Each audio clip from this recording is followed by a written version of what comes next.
Teman-teman sekalian, makin kita menjaga hubungan dengan Allah Azza wa Jal, makin kental kita mendekatkan diri kepada Allah Subhanahu wa Ta'ala, makin kita paksakan, maka makin dekat Allah dengan kita.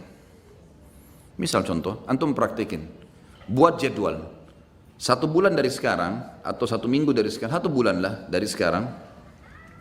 Coba antum buat sebuah catatan sederhana, amal ibadah yang sudah antum kerjakan yang menurut antum paling sempurna, pribadi, tidak usah liatin ke orang lain, tulis misalnya sholat 5 waktu. Saya dari tanggal 1 Muharram ke akhir Muharram, saya akan mulai, atau misalnya 1 Oktober sampai akhir Oktober, saya mau coba sebulan nih. Lebih baik lagi kalau tolak ukurnya 40 hari. Karena Nabi SAW jadikan patokan, siapa yang sholat tidak ketinggalan takbiratul ihram pertama imam 40 hari, dijamin baginya selamat dari sifat kemunafikan. Baik, pegang hadis itu 40 hari. Dari tanggal 1 Oktober sampai kita ambil misalnya 9 November. Karena kan ada sampai tinggal 31 kan. Baik, sampai 9 November. Buat jadwal. Itu memang harus dipaksakan. Paksa. Nggak pakai cerita main-main ini. Harus buat program. Dan antum harus mulai sendiri.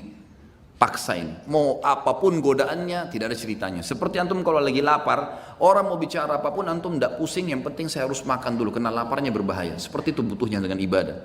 Antum lagi haus, orang mau ngomong sebentar, saya mau minum, haus. Begitu antum buat program ibadah sekarang. Lebih penting daripada makan dan minum sementara kita lapar dan haus nih. Buat jadwal, sholat 5 waktu. Saya harus on time. Jadwal, buat jadwal sholat, mulai, start, subuh, duhur, asar, maghrib, isya, buat catengan. Besok lagi, terus paksain. Karena 40 hari, jaminan selamat dari sifat munafik. Antum tidak akan pernah dusta seumur hidup, tidak akan pernah ingkari janji, tidak akan pernah khianati amanah, tidak akan pernah berbuat curang. Jaminan dari baginda Nabi SAW. Dan tidak mungkin Nabi salah. Tidak mungkin Allah salah. Ada sahabat 2 orang, adik kakaknya sakit perut, datang ke Nabi SAW. Ya Rasulullah, adiknya bilang, kakak saya sakit perut. Kata Nabi SAW, minumkan madu, kasih madu. Adiknya kasih madu. Rupanya adiknya buru-buru, kakaknya masih kesakitan, kembali lagi ke masjid. Ya Rasulullah, kakak saya masih belum sembuh. Apa kata Nabi SAW? Minum lagi, cari obat lain? Tidak. Nabi ajarkan sebuah konsep dasar ini. Kata Nabi SAW, Allah pasti benar dan perut kakakmu yang bohong. Enggak mungkin Allah salah. Sabar, minum, yakin, pasti. Allah pasti benar, perut kakakmu yang bohong. Penanaman akidah yang luar biasa. Harus difahami ini. Buat jadwal. Saya belum pernah baca Quran sehari. Baik, sekarang baca. Lebih mudah bagaimana? Habis sholat, buat jadwal ini coba. Setiap habis sholat teman-teman, habis zikir, jangan berdiri. Hitung pakai stopwatch, 5-10 menit, tidak usah lebih. Antum buru-buru 5 menit saja. Buka Quran, baca. Pokoknya baca. Kalau antum bisa baca 2 lembar setiap habis sholat, 1 lembar, 2 lembar, sampai isya itu berarti bisa 10 lembar per hari. Atau kita ambil ayat lah. 10 ayat habis sholat. 1 hari antum punya 50 ayat. Apalagi kalau antum bisa 20 ayat, bagus kan? 20 ayat subuh, 20 ayat duhur, 20 ayat asar, 20 ayat maghrib, 20 ayat isya. Kalau ada yang lewat, misal maghrib gini ada taklim. Habis isya nanti saya double jadi 40 ayat. Atau sebelum tidur. Pokoknya 1 hari target saya 100 ayat misal. 100 ayat sehari teman-teman, 6.000 lebih ayat Al-Quran. Itu bisa antum khatam cepat sekali. Hanya baca. Harus paksain. Zikir pagi sore. Jangan berdiri dari tempat antum habis sholat subuh kecuali sudah zikir subuh. Harus. Apapun godaannya enggak, duduk dulu sebentar. Dan teman-teman, saya pernah praktekin zikir pagi, asal antum sudah rutin lakukan, maksimal 12 menit. Maksimal udah. 12 sampai, ini kita baca zikirnya. Kalau ditambah dengan wirid yang lain seperti la ilaha illallah wahdahu la syarika lah, ini saya pernah baca 100 kali. Saya praktekin ya, dengan tidak terlalu buru-buru, tidak juga terlalu pelan. La ilaha illallah wahdahu la syarika lah, lahul mulku wal hamdu wa huwa ala kulli syai'in qadir. La ilaha illallah wahdahu la syarika lah. Jangan berhenti mulut antum, sambung, nyambung. Itu 7 menit selesai 100 kali. Jadi semua paling lama 20 menit. Duduk dia di situ. Apalagi kalau antum duduk sampai syuruk, itu Masya Allah, bagus sekali. Saya yakin 20 ayat dan zikir pagi tuntas tuh, waktu syuruk.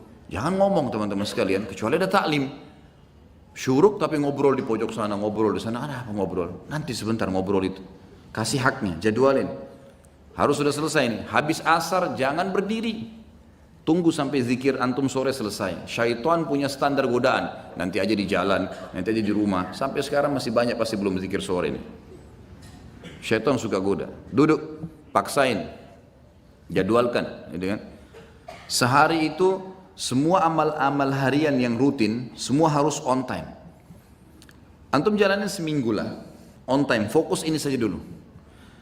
Kalau sudah minggu yang kedua, buat coba selain yang on time ini, buat plus-plus. Plus-plus itu kayak jenguk orang sakit, kayak menghafal satu hadis, setiap hari satu hadis, atau seminggu satu hadis. Buat plus, misalnya jenguk bakti sama orang tua, walaupun cuma telepon. Ada plus-plus dari jadwal rutin, jalankan seminggu. Coba begitu, atau kalau kebanyakan pindahin ke pekan ketiga, pekan keempat, dan ini harus dipaksain ya. Ini nanti teman-teman kalau sudah dipaksakan jadi terbiasa, kita jadi seperti roda, jadi seperti sebuah kebiasaan, tidak enak lagi kalau nggak dilakukan. Jadi kalau antum kerjaan sebulan atau 40 hari tadi, memang butuh paksa di sini. Insya Allah setelahnya nanti malah jadi nggak enak. Orang kalau biasa puasa Senin Kamis terus nggak puasa, nggak enak. Atau orang biasa sudah ke masjid, sholat on time, telat sedikit rasanya beban, gitu kan? Terus begitu. Dan kata kuncinya, kalau kita sibukkan diri dengan perbuatan amal soleh seperti ini teman-teman sekalian, pasti dosa atau akan tinggalkan secara otomatis. Nggak ada waktu buat dosa udah. Jadi nggak usah sisipkan energi khusus tinggalkan zina, tinggalkan riba, nggak. Sibukkan diri dengan amal soleh yang antum akan tinggalkan nanti. Karena ini penting di sini. Sibukkan diri dengan amal soleh maka dosa akan kita tinggalkan. Kalau ini terjadi, akan terjadi banyak karamah. Sebagian ulama menyusun ada beberapa tingkatan karamah itu. Yang pertama, yang umumnya datang kalau orang itu memaksakan diri dalam ibadah, mengerjakan yang wajib dan sunnah, meninggalkan yang haram dan makruh, maka dia akan sering melihat, dia akan sering merasakan firasatul mu'min. Yang kata dalam hadis Nabi SAW, kata Nabi SAW, firasatul mu'min benar. Ada sebuah perasaan yang kita rasakan, orang ini baik atau tidak baik. Jadi ini bisa dibedain ya dengan sesuatu kalau antum belum dekat sama Allah. Itu berarti dari belum tentu benar, bisa dari syaitan, sangka buruk. Tapi kalau seseorang sudah paksain diri, sudah jadwal ibadah tadi, antum bisa merasa orang ini mau niat jahat atau ini orang yang mau baik sama kita. Tapi konsekuensi ini dulu nih. Kalau sudah terpenuhi ini baru. Kalau tidak, masih antum Senin Kamis masih jalan. Ada orang sholat 5 waktu, iya, ikhwah banyak. Tapi nggak pernah puasa Senin Kamis. Entah kenapa. Apa udurnya nggak tahu. Mau tunggu mungkin mati, malaikat mau datang baru puasa, Allahu a'lam. Gak ada alasan sama sekali. Kerja, semua orang kerja. Semua panas semua. Ramadan kemarin sudah menghapus semua syubhatnya orang yang tidak puasa. Semua dihapus. Panas iya, kerja iya. Sama semua. Sama, sudah kita dilatih sama Allah SWT, dan wajar kalau orang menjadi lebih baik, wajar, gitu kan? Yang kedua, dia kalau terus memaksakan diri lagi, dia akan mendapatkan yang dikenal dengan ru'yah sadiqah. Ru'yah sadiqah ini, sebagian ulama, tentu tidak semua, mengatakan diambil dari sabda Nabi SAW, mimpi yang benar dari seorang mukmin atau ru'yah sadiqah adalah cabang dari 40 cabang kemujizatan Nabi. Dalam hadis lain dikatakan tidak tertinggal lagi sesuatu yang benar menjelang hari kiamat kecuali mimpi yang benar dari orang mukmin. Misal antum mau pergi umrah atau mau pergi haji, mimpi lihat Ka'bah. Ada orang tua kita mau datang silaturahim, kita mimpi beliau datang, gitu kan? Banyak hal yang diperlihatkan oleh Allah SWT, mimpi. Dan mimpi itu berita gembira, membuat orang mukmin ini senang. Kata para ulama, kalau orang ini belum memaksakan diri ke target-target tadi, mengerjakan semua perintah wajib atau sunnah, meninggalkan semua larangan haram atau makruh, maka bisa saja mimpinya itu bercampur baur dengan hilm. Hilm ini lawannya ru'yah sadiqah. Ru'yah sadiqah mimpi yang benar dari Allah, sementara hilm dari syaitan. Jadi kalau antum masih mimpi nggak tahu ini benar dari Allah atau bukan ya. Nah ini karena masih belum sampai pada itu. Tapi orang kalau sampai pada tingkat ini, sebagian ulama mengatakan seperti sabda Nabi SAW. Memang orang mukmin akan mimpi ru'ya sadiqah itu. Orang mimpi ru'ya sadiqah. Ini yang kedua. Kemudian datang yang ketiga yang setelahnya adalah hal-hal yang terjadi yang memang Allah Subhanahu wa taala sesuaikan dengan keadaan orang itu. Bisa saja lisannya menjadi petunjuk bagi orang. Seperti misal Umar bin Khattab radhiyallahu anhu di zaman khilafahnya beliau pernah tiba-tiba naik mimbar, kumpulin orang di masjid, lalu beliau mengatakan, "Hai pasukanku, ke gununglah kalian, ke gununglah kalian." Bahasa begitu. Orang yang lagi di dalam masjid, apa ini? Amir Mukminin bicara apa ini? Ke gunung, tidak ada pasukan di masjid, bukan pasukan ini. Orang belum mengerti pada saat itu.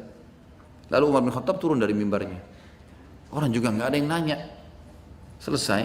Ternyata Umar bin Khattab lagi mengirim pasukan di perbatasan wilayah Persia. Datang pasukan tersebut, lalu mereka yang memberikan kesaksian. Mereka mengatakan, ya Amir Mu'minin, Allah telah berikan kami kemenangan. Kata Umar, bagaimana kalian menang di depan orang-orang semua? Kata mereka, kami pada saat didesak oleh musuh, dan kami yakin kami akan kalah, kami yakin akan dibantu oleh musuh. Tiba-tiba kami mendengarkan suara Anda yang berkata, wahai pasukanku, ke gununglah, ke gununglah. Dan kami lihat di belakang kami ada gunung, kami naik ke gunung tersebut, mengatur strategi, kemudian kami melemparkan anak-anak panah ke musuh dan kami menang. Umar bin Khattab waktu itu yang muncul adalah perasaan dia. Dia tidak bisa lihat ghaib. Umar bin Khattab tahu itu. Tapi ada feeling yang sangat kuat di situ, kalau dia harus ucapkan itu. Maka dia ucapkan dan dibuktikan di lapangan, Allah berikan kemenangan pasukannya.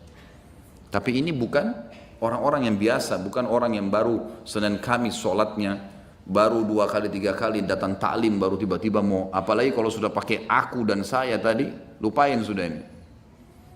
Jelas ini? Ini bahasa Indonesia ini. Ya. Jangan lagi tidak faham.